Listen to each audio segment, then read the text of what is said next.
Her Voice. And yes, on Her Voice this morning, we're going to be discussing on the topic addressing the addressing Godfather factor. And I'm going to be having two guests with me this morning. But Her Voice is a program that condemns all forms of violence and discrimination against women and girls. And Her Voice is an initiative of Women Radio in partnership with ActionAid Nigeria, supported by Global Affairs Canada. And I have with me, joining me, first of all, this morning, Zainab Suleiman Umar. Good morning, Zainab. Good morning. How you doing? Have you been keeping safe? Well, I'm fine. I'm safe. I hope you're safe too. Yes, I'm actually trying to do that because that is all that we need at this moment. It's a pleasure to have you again on Women Radio. Thank you very much. All right. So speaking on the issue of Godfather, addressing Godfather factor in Nigeria. In today's political atmosphere, women are becoming more sensitive to political issues as well as gradually overcoming the hitherto traditional barriers hindering them from participating in politics. And however, the problem of godfatherism netted against politically active women continues to be a challenge. And very rarely are women considered by godfathers and political heavyweights as good materials to invest in their money. And the roles majorly given to women are to be mothers and wives, which have been culturally determined, and the patriarchal society continues to put them in that disadvantage. Godfatherism is not a new concept in politics, but has become the normal in Nigeria's democratic process. And today, just like I said earlier, we're going to be discussing on addressing the money problem as one of the challenges confronting women as we have identified, especially in 2019 general election and resolution to the problem. And joining me in discussing this is Zainab Suleiman. So I'm going to start off first of all, and I know you contested at a point that was in 2019. I want to get to know, how was godfatherism a problem for you in the last election you contested for? Oh, well, I would say 2019 election was, how would I even put it? I don't even know how to even describe it in my own part, but godfatherism played a vital role in me losing my election, in the sense that I run under a new party.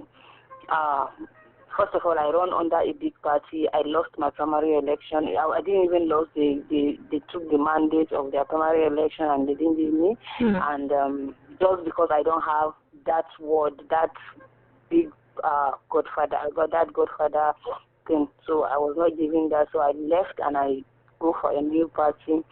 That godfatherism, it's one of the things that make me lose my election. It plays a vital role in Nigerian electoral processes, because these are people that, even if you have the supporters, I have people that love me, people voted for me even during the election, but sometimes for you to, even if you have people that will guide your vote, that is your agents and your mobilizers and others, for those people to be there to stand on that, there should be one strong godfather in that your local government that you have.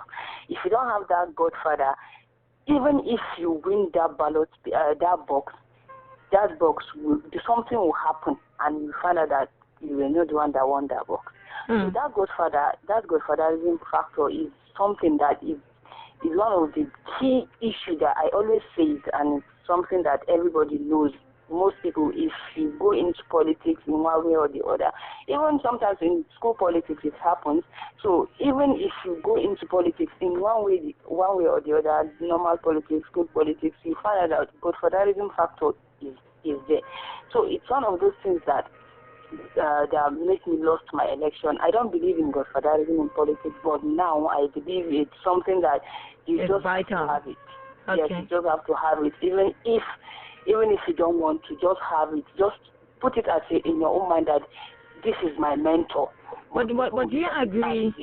Do you agree this is the way politics is supposed to be played? Do I necessarily have to have a godfather? Do you think that is what that is how politics has to be played?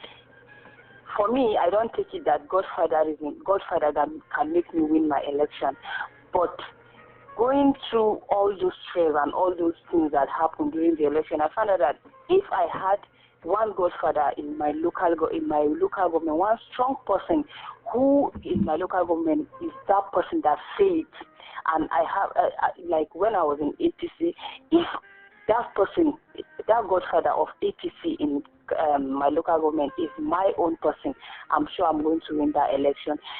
So I didn't take it that godfather is when, if people love you and there's a free and fair election, you win your election. People love me, they said they voted for me, but the problem is the election was not free and fair. So it's two things now. If there's no godfather, if there's a free and fair, credible election, you can win your election. But if the election is not free and fair and you don't have a godfather, sorry. That's just what I look at it now. Okay, thank you very much for that. And it's still HerVoice on Women Radio WFM 91.7. I would like to get your contribution. We're discussing on the issue of addressing godfather factor. That has been a major role. It has played a major role in Nigerian politics. And you have had Zainab actually mention that. Now, considering your own election that took place last year, as a young female politician in the North, how did this play out for you?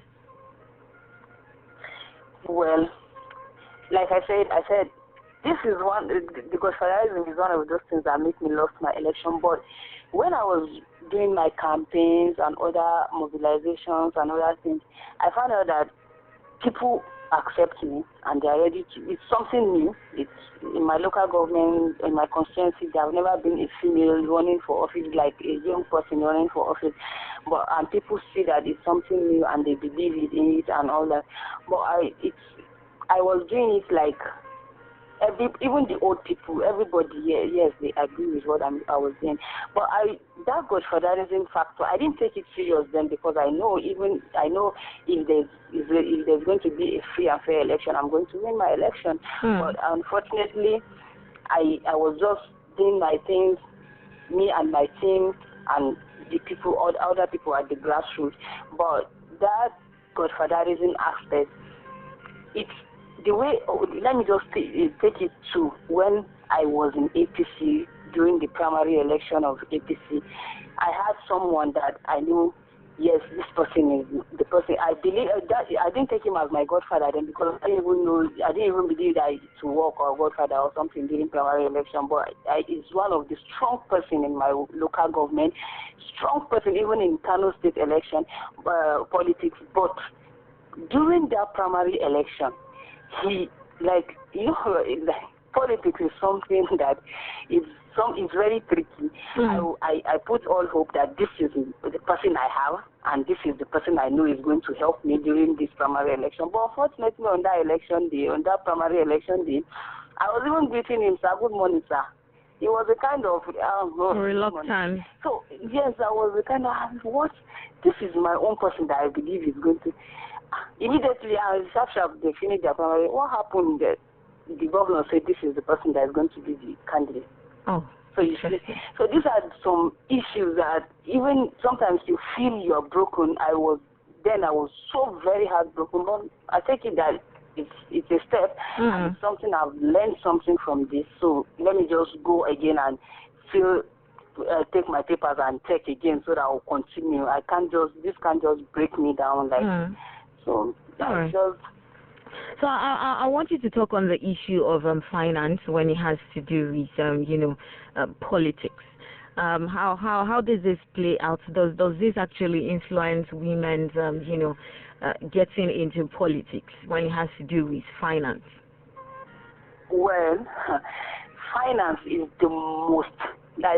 one of the most, is very, very important in politics. Okay. Because when you have the people and you don't have the finance to do what is needful, I don't think it's going to work. Okay, so what do you consider what is needful? I would like to know that. All right, what I mean is you have to do some you have to print posters, you have to do some mobilizations, you have to go for meetings and all this. You need a mobility and all these things. So these are what I think is needful. Okay. But some people, but these are other politicians. Me, I don't believe in vote buying. I didn't even do vote buying during my election. Okay. But them, you see them during all those campaigns, they don't even do campaign very well because they believe on election day they will just come and give money and that is just it. And this is one of the major problems people should look at, because it's just that me giving you money, I buying your vote and I won my election. Then anything I do, it's just as if, yes, you have already sold your mandate for me for 4 years. After 4 years, then I'll still come and buy it again. That's just it. And it's just money that is just less than 200-300 naira. They give it to someone. Even if they respect, like during the governorship election, it's just that, during that rerun election, it's just that the place was very hot, so they were just giving wrapper and all these things. But what they give people normally is 50-100 naira, and people who collect it, they know who they want to vote for. Yes, they know who they want to vote for, but they won't even vote for you. They will just go and vote for just 50 naira. And if that person wins the election, later they will start saying, I wish we vote for so person. So this is a major problem. Even we are our own problem. We just need to look at it and say, yes, if these people come, even if they give us money, I will not collect. If I collect, I will vote for the person I want to win. So it's not just for you to sell your vote for just 15 naira and you sit for 4 years with nothing. That's not just the best thing to do. So money is very important for me in a good way, not for buying votes and other things and for political toggery. I don't believe in that. I didn't even do it, and I'm not even ready to do anything political toggery, vote buying and all those violences. It's not my own part. But I'm always saying it. Anytime I find myself on media, I always say it. Even those doing it are politicians. That's not the right way to do it. Just go into it. If you really believe in yourself and you believe your people are ready to vote for you, why not just do it? Just go and run for your election. Just let them vote for you. They should not just vote for you. They should be coerced into voting for you. Yes, they should vote for you. So these are the issues we need to look at. Money is important especially for women. Okay. Yes, thank you very much. So would like to know, would you be contesting come 2023? By God's grace, we are already planning already. Okay, so what would be your advice before I let you go now for women who will be vying for elective position come 2023? Well, normally people say a female, especially we in the northern part of Nigeria, in Kano State, let me just say Kano State, when you are in politics, especially a young person in politics. Okay, let me hold your thoughts there. Let's take this call. Hello, good morning. Good morning, Buki. Yes, good morning. Your name and where are you calling from? My name is Ambrose. I live in Mowe. It's good to have you, Ambrose. Your contribution. I greet your guest. Thank you very much. The word godfatherism to me in the Nigerian context has been abused and corrupted, because when you look at godfatherism, a godfather is supposed to be a mentor, someone who mentors you positively. Godfathers are usually people in the Christendom who, when you want to christen a baby or in a church, And so, why am I saying this? Godfatherism has been corrupted and bastardized, and that's why you see that today we see godfatherism everywhere. Let's call it the name that it is. There are arbitrators. There are people who are dictators. That's what godfatherism has come to become in this country. So, for example, your guest that is talking now, you can imagine somebody who wants to rule, somebody who has the intention to govern a place properly, and somebody comes and from her assertion, spending money, spending money so that she will not win an election. So do you call people who are spending money, as godfathers? I don't see them as godfathers. I see them as dictators and arbitrators who does not want the system to work effectively. All right. So I think we should begin to know what godfatherism is all about. And Nigerians, especially, they should begin to say no to these people that are godfathers in quotes. All right. Thank you very much, Ambrose, for your contribution. And yes, Zainab, I have to let you go now. But yes, you're trying to tell all of your advice to women who will be vying for elective positions come 2023. Well, that's I said they should run for election, but because they should just know that politics, people take it as something that is not for women, that the parts of some, like, people take it as a game that is for the men, that women is not a good place for women, especially in Kano State. We are facing a lot of issues just because you receive insults and all these things. But the only thing you put in your mind is just push up for what you want and just believe that if you get it, if you work for it, and you should do it in a very good way. Like the way this last person that made this call said, godfatherism, normally that was what I was saying the other time, that these people should be mentors. All right. They are just like it's something that is just normal. So they should just go into it, and God will help us by God's grace. All right. Thank you so much. It's good to have you, Zainab, this morning. Do enjoy the rest of the day. Thank you. All right. And yes, you still have voice on Women Radio, WFM 91.7. We just finished. We just had Zainab Suleiman Umar. She's actually a politician, executive director, IPAT. And this morning also I'll be joined by Abiodun Eshet. She is the SA to Chairman AMAC on ICT and CSOs. She is going to be joining us also on this conversation, and today we are discussing on the issue addressing the gender godfather factor, and this has to do with the Nigerian politics. And we had what Zainab said. She mentioned the fact that this has become something that you have to get involved in if you really want to win an election in Nigeria. And I have this morning with me over the phone, I have Abiodun Eshet. Good morning, Abiodun. Good morning. How have you been? I'm fine, thank you. All right, it's been it's actually a pleasure to have you on Women Radio this morning. Thank you so much.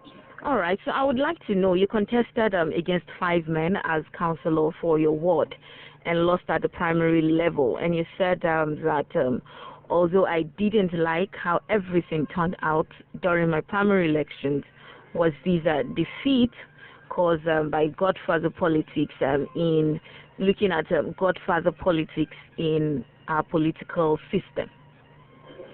Yeah, thank you so much for that. I think everything started with godfatherism and ended with godfatherism. Okay. Because the turnout of the election, it was inconclusive, because some of the delegate members who are there to monitor the election had somebody in mind based on the instruction from the godfather on who's supposed to win the election. And I ended up noticing that we had more votes than the number of delegates that came for the election. So I had to raise that observation, and that was how my primary election was declared inconclusive, because we had more votes than the total number of the voters. And why I said it ended with godfatherism, the fact that, it's now left for the electoral committee to decide on what to do, who should be given the ticket, and it does all ended up with the same candidate they wanted him to win the election, who ended up being the flag bearer of the party. So how did you handle it with all of what that happened? How did you feel, and how were you able to handle it? Yeah, because it's a learning process for me as women. I try to learn from our masters, the men who have been into this politics. And everything in politics is patriarchy in nature. We can't rule away the effect of patriarchy, and we also have to identify the role men play. I had to learn the process from the men, because they were the only ones there for me to learn the process from. So that really helped to shape on who I am today, because really my intention for running was not just to win an election alone, but also to get into structures of political party, and which I think all women should try and get into, because we don't have more women within the party structures controlling things. So just running for office alone at my ward level made me a stakeholder within the party structure, because I've run for office and so many other things that makes me relevant within the party structure. Okay, thank you so much for that. And it's still HerVoice on Women Radio, WFM 91.7. We can still take one more call this morning. 07000 917 917. You can send a WhatsApp or a text message to 070 317 56537. It's exactly 9 minutes to 12. Now, the issue of we've had so much about godfatherism. Do we really have godmothers in Nigeria? Yes, we do. We have godmothers, and the godfatherism we have in Nigeria is not only seen within the party structure or politics alone. It's seen everywhere in all aspects of our lives, in the environment, in our society. Okay. It has become like a culture within us. Back then, in the 1960s, when a higher institution is about to graduate some set of students, complaints will come all over from Nigeria to those schools to see the best graduating students and offer them employment. But what is happening this time around? People go to complaints with letters from senators, with letters from governors, and that's how they get employment. And this has really shaped our value within our society, which has gone way beyond, what we can handle, and it has really affected the way politics is being played in our society. People are being tailored to say, okay, somebody has to say something, somebody has to vote for you, somebody has to approve something before you can do something. It has become the norm in the society, and it's something we need to all fight against. All right. Thank you very much for explaining that. So now, how can women leverage on the issue of godmother to be able to be successful and have more women in politics in the next election, that is 2023? Yeah, thank you so much. I think there's a need for us to amplify the need for us having godmothers and helping women, especially women that are in politics, appreciate the need for having a mentor in the form of godmothers to help them shape their political journey, especially for young women that are joining politics, to learn the process from the godmothers. Not that we don't have godmothers, but we don't see more of that, because a lot of people are not learning the process and they want to do things on their own. But I think the narrative is changing gradually, and it's time for us to appreciate what we have. And some of our mothers have gone way into politics before us, and they have learned the process, and we need to learn from them and also use their knowledge to really change the whole narrative and their guidance to help us make a decision. Right now, I'm looking forward to people. I refer to my mentor and godmother to decide what position I should be running for 2023 and 2022, so that I'm guided with the way things are and understand the process, because you need advice. You can't do without getting people advice. Men are good in doing that. Men are good in learning that. And we've seen the way, the way things, politics is being shaped on, even in the men folks now, that, you can't really do away with godfatherism. Because you've seen the effect of godfatherism on governance and so many other things. It's not left for people in some of these states like Edo and Ondo to now decide if for godfatherism has to stay in those states, or they have to abide with the good governance, or what they've seen being displayed as good governance by some aspirants or some candidates of political parties. It's time for us to really make that decision and see what's different. But you can't really totally rule away godfatherism in Nigeria or any other place. We have it been displayed in different countries, in India and all the other places, in different forms, like mafias and all that, who are a set of people who call themselves caucus to shape the whole narrative. It's all about governance. And we need to learn the process as godmothers to see how we can use our position and influence to really change the narratives about women. It's about us coming together in one voice and saying, yes, we want to have a women's party. We want to, if you don't have a percentage of women, then we are not voting for you. Can we have some of our mothers to come out there and say, okay, this is the position we want to be? Put out money down, lay down money, lay down influence, and, putting all these things down to show that, yes, so we have come to stay. We have got mothers in politics. Thank you so much. Thank you very much. Well, in 30 seconds, I would like to get your final words this morning. Thank you so much. I think it's time for us to change the narrative about the inclusion of women in politics and governance, especially the inclusion of women, young women in politics and governance. Decision-making platform is meant for both parties and is meant to address the needs of both men and women. And a percentage of our population should not be left aside alone because of our gender or our physical appearance. Everybody is needed on the table. Even if you are not even a chair on the table, as young women advise people to carry their chair along and sit, because your input matters in whatever decision we need to make. And it's also for us to recognize the role of new special advisors to different aides, to governors, to presidents, as an entry point for young women to learn the process in governance and leadership. And we should help young women to amplify their voices in any leadership position they have, so that we have this goal achieved: having more women in politics, having more women in decision-making platform, closing the gender gap in decision-making platform. Thank you so much for having me. All right, thank you very much, Abiodun. It's been a pleasure talking to Young Women Radio. Thank you so much. All right, and conclusively, this discussion has shown how godfatherism is a huge challenge to women in politics. If Nigerian society is able to ensure a free and fair internal democracy without influence of godfatherism, thugs or violence, these will install confidence in female politicians, and more women will secure positions in subsequent electioneering exercise. A big thank you to the guests, and you have Eshet Abiodun and Zainab Umar. Thank you very much for joining us this morning. And our partners, ActionAid Nigeria. HerVoice is an initiative of Women Radio under the Women Voice and Leadership Project with support from Global Affairs Canada. Thank you to the team behind the production. Thank you, Victoria Waifo. Make sure that you have an interesting day. Until next time, I am Bukola Balogun. Coming up next.